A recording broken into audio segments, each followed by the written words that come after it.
steadily go down, but the trend is down. For what reason? Is it better equipment, or people becoming aware of weather, or are we getting the word out to them better? It's a combination of things, and it's better watches, better warnings, utilization of new technology to do these things, but I think also that folks like you should also deserve a bow too, because without the media we wouldn't be able to get the word out in forecast situations, and not only from the forecasting standpoint, but also from the ideas of preparedness and safety, and even programs like this that you're doing now are very helpful in that respect, because we can have the best watches and warnings possible, and if people either ignore them or don't know what to do, then I don't think we've really done the job. So it's very important to have a good, close relationship between the Weather Service and the media, and also, too, important to us, too, is the help that we get from law enforcement agencies, from civil defense, from school systems. We get a really great source of help there from the schools, because the kids receive all that tornado safety information, take it home and educate the parents. It works great. To me, it's a new computer system, the CSIS. Mm-hmm. How's that helped in forecasting severe weather?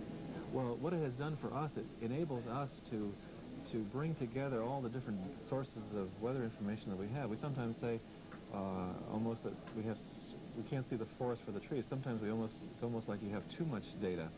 But and so before we had CSIS, the forecaster had to try to put all these different sources of data and different map projections and different scales all together in his head. Now, with the CSIS, it enables the forecaster to do that on a video display. And it's an interactive processing system, so he can call up different things he wants, so he can interact with the data that he has before them. It's not a passive system. And the satellite data that we get is much more timely. It's only about 6 minutes old. So the timeliness is very important in severe weather, and the ability to bring it all together, because you're really in tough shape if you don't know what's happening or why the weather's going the way it is right now. You're in tough shape when you're trying to make a forecast. So the better that we can understand the current weather situation with tools like this, the better we'll make a forecast. What do you say to people who see or hear that there is a tornado watch out or a severe thunderstorm watch out, and then they don't see any weather from it, and they think the Weather Service is calling wolf? Well, the thing I say there is that we have to look at areas that are fairly large, because we're trying to work out 2 to 6 hours ahead of time. We can't pinpoint exactly where these tornadoes were formed, but we can say that where the areas are of potential, that are strong potential threat for severe weather. And we know that from our records that when we do that, there are tornadoes more than about 60% of the time in those watches. And if you also include large hail and damaging winds, which are very important too, then you're up to about 80%.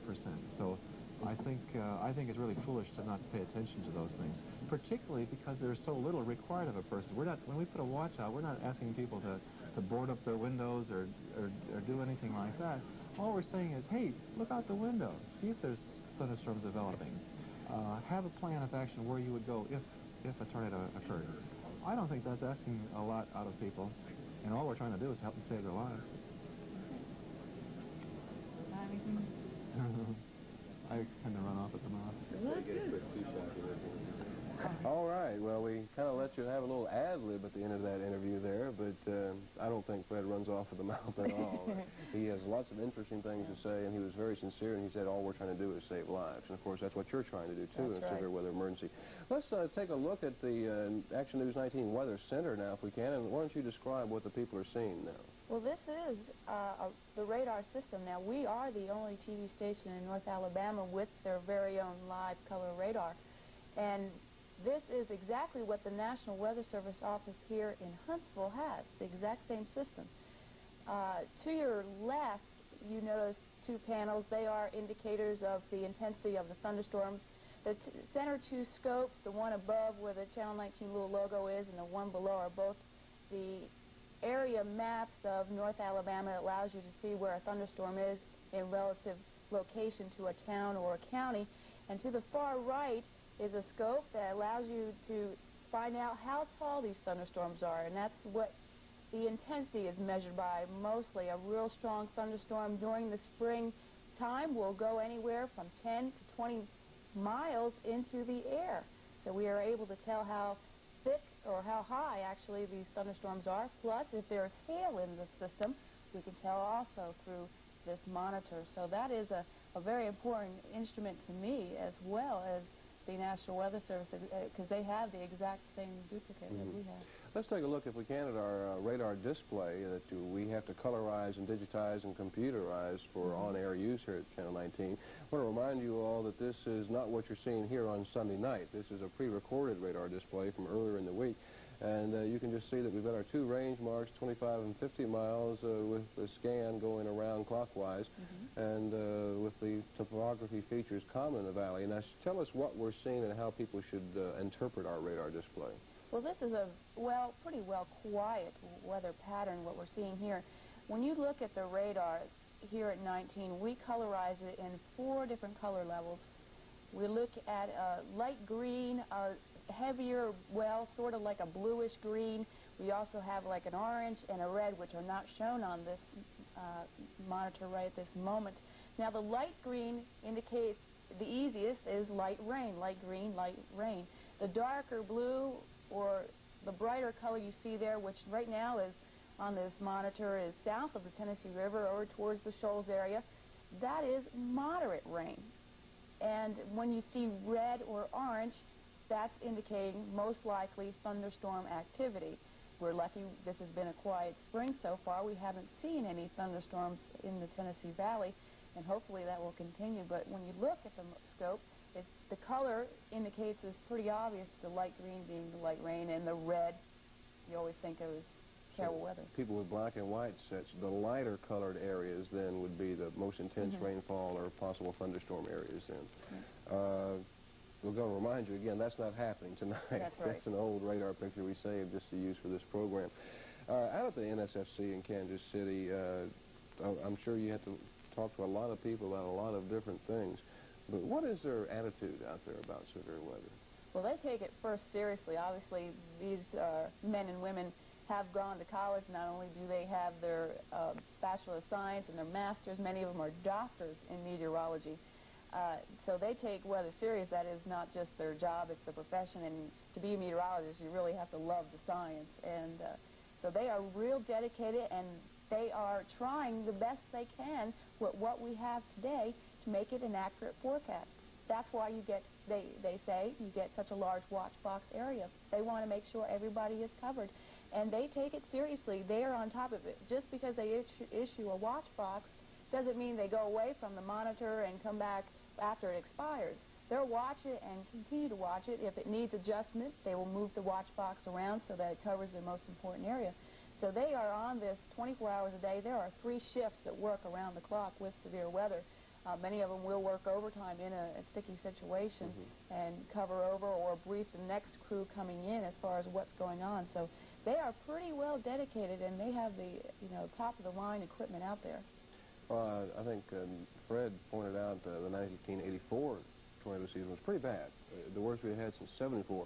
Was there any talk about what they feel or any gut feelings they have about the 1985 severe weather season? Well, again, you can't forecast into the future as much as we'd like to. You really can't go past tomorrow with an accurate forecast. You can get general weather trends for 3 months in advance or a month in advance to get the general idea. Is it going to be a warmer than normal southeast, or is it going to be wetter than normal? You get the general trends, but as far as active weather, they really can't pinpoint it. But they did say this time last year we had already had, or we were coming up on a very bad tornado that struck South Carolina and North Carolina, 57 people killed in one afternoon, and that happened at the end of March. So last year at this time it was very serious. Now, we haven't seen any really severe weather in the United States, not only here in the Southeast, but anywhere in the United States. Matter of fact, I guess this past weekend, Saturday or Sunday, in Venice, Florida, 2 people were killed from a tornado that there was no watch out or a warning out. It was just a 1 in a million shot that it would happen.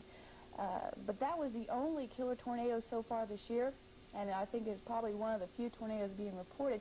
As far as the future, the next month, which April here in Alabama is our worst month, and pretty well the southeast as well. they're saying they really don't know as far as how severe the weather's going to be. It's pretty mild now. That doesn't mean it's going to continue that way. It doesn't mean put your weather radio away. It means just watch the weather. They don't know. They can't tell you. They just say it's quiet now. Hopefully it'll continue, but they can't guarantee it will. Can you mention that April, we tend to see the highest incidence of tornadic activity in Alabama. March and April, I think, are the peak months across the country. But in general, when are our severe weather seasons during the year? Well, usually you want to say typical year, as if this is common, but starting in March, going through probably June. There are a few in July, but that is the severe weather is March to June. Again, also in the fall, when the jet stream comes back south in November, we have a peak season again. Obviously not as severe as the spring months, but the spring are the worst. That's what we call a little mini tornado season, I think from about mid-November till mid-December or sometime around And that's there. just the jet stream. During the spring months, the jet stream moves back to the north. The warm air comes into the country, and the cold air is still there. Old man winter fighting with the warm air, and that's why we get such a big outbreak in the spring. In the winter or in the fall, November, the jet stream is going back southward, and it's not always as severe, which is good. Okay. You are a meteorologist, and you do your own forecasting for our recreational forecast here that we give you on our news every night at 6 and 10 and on the weekend.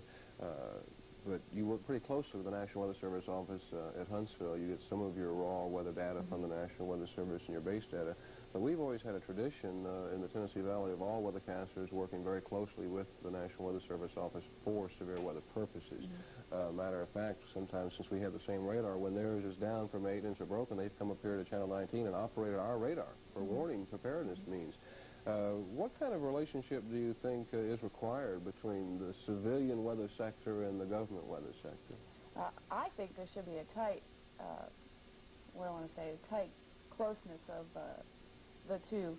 The funny thing that you're saying is that when I went out to this conference, that was a main topic. The normal media forecaster and the National Weather Service. There's no law that says I have to agree with the National Weather Service when I make my forecast. There's also no rule that says I have to say that there's a tornado warning. I don't have to come on the air and say it if I don't want to. Or I can come on a sunny day and say there's a tornado warning. That is bad as a professional meteorologist or as a weathercaster. I think there should be a real good tight-knit closeness between us and the National Weather Service. And I think we have that. Thanks for being with us tonight. Again, we hope to show you that film Terrible Tuesday in the weeks to come. And Darlene will have more on Action News 19 in the coming months during severe weather season about her visit to the National Severe Storms Forecast Center. That's all for Accent tonight. Thanks for joining us. We'll see you next week and on the news right here on Channel 19. Good night. Okay.